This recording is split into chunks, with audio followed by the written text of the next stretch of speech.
The brain is the powerhouse that drives our lives. Though we can do nothing without our brains, we really don't know that much about it. We don't know exactly how thoughts and memories are stored, and we don't really understand how sensations affect us the way they do. We don't even understand what lies at the core of our being, our consciousness. This 3-pound lump of gray matter mysteriously contains who we are. Now, there are many myths about the brain, like people only use 10% of their brain, when in reality, we use most of our brain all the time. Another myth is that the brain is like a supercomputer, though the similarities stop with the fact that just both of these process information. For this video, Logan from the YouTube channel Observe actually sent me a script. I looked it over and I really wanted to share it with you guys. Now, Logan's actually a really cool guy with an awesome channel, and I think with the content he puts out, he deserves more subscribers. So I decided to animate his tips to kind of help him out. Now, while there's many myths and mysteries about our brain, here are 10 things that you can start doing today to help develop your super brain.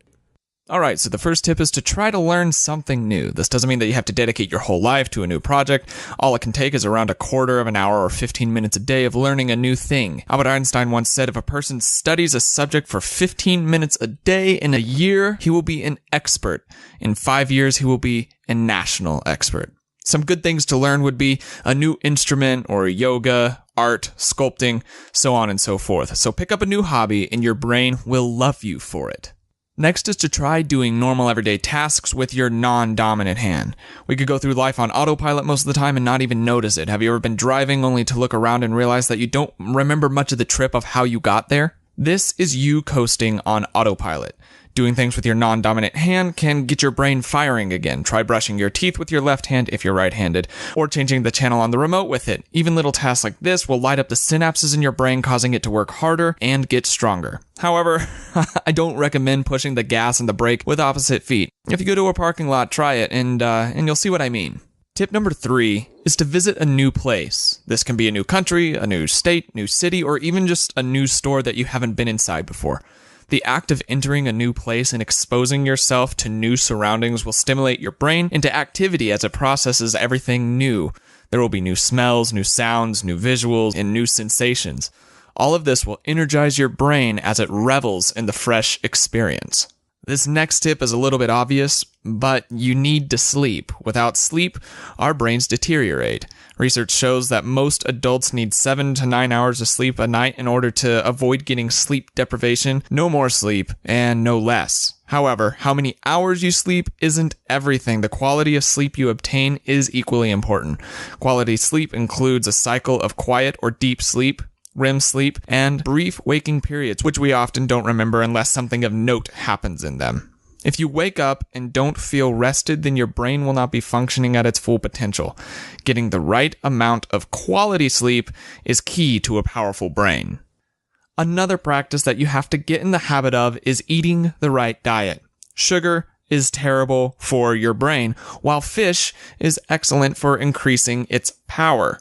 When it comes down to it, the fuel that we pump into our body will determine how well it functions. If we fill it with garbage, it will function like garbage, or garbage compared to what it could be if you were filling it with the correct fuel. You already know this though if you have ever come down from a sugar high. Proper nutrition is important for your entire body, but especially for your brain. Tip number 6 is to practice meditation. Stress has been shown to be extremely harmful to the mind and brain. One of the foremost methods of stress management is meditation.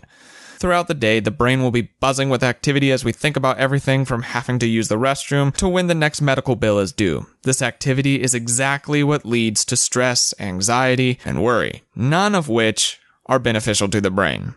Like any muscle, your brain occasionally needs to rest in order to function to its full potential. Along with sleep, meditation provides this rest. With the rest comes energy, happiness, and peace of mind, to name a few. Taking 10 to 20 minutes a day to meditate will give your mind a boost towards being even more powerful. Number 7 is to take up some cognitive training games or activities. Chess, Sudoku, and even learning a new language are a few of these styles of activities. With the surge of apps on smartphones, there's a multitude of apps designed for exercising your brain. Crossword puzzles, however, don't count. If you substitute some social media time for these brain apps, your mind will love you for it. The next tip is one of my favorites. That's to eat dark chocolate. While this one could be added to the eating a good diet tip, The chocolate is a little different, not only because it doesn't seem like a diet food, but also because of what it does for the brain. When you eat dark chocolate, it has a myriad of health benefits, not the least of which is an increase of blood flow to the brain by the release of flavonoids. This has been shown to increase a person's mental capacity and power. So go out there and eat some dark chocolate. Tip number 9 is to work out. This one doesn't sound as fun, but working out doesn't only benefit your body. It also has a substantial benefit for your mind. During a workout, your brain releases BDNF, which is brain-derived neurotrophic factor, which has protective and restorative properties for your memory neurons. Along with this, endorphins are released, which increases a person's happiness. So the next time you lift that weight, remember that your restored and happy brain is getting stronger as well. The final practice on this list is to read, read, read. Everyone knows reading is beneficial to your brain, but few realize that the different styles of reading achieve different results. For instance, casual reading stimulates blood flow to various regions of the brain, while concentrated and informative reading inspires the brain to activate and work other complex regions. Even listening to audiobooks can light up the brain as the imagination kicks in.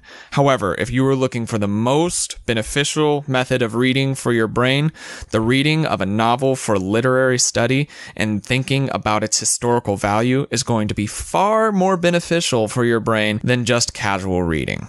And those are the top 10 practices in order to have a super brain. I hope you found these tips helpful. Thank you so much for watching.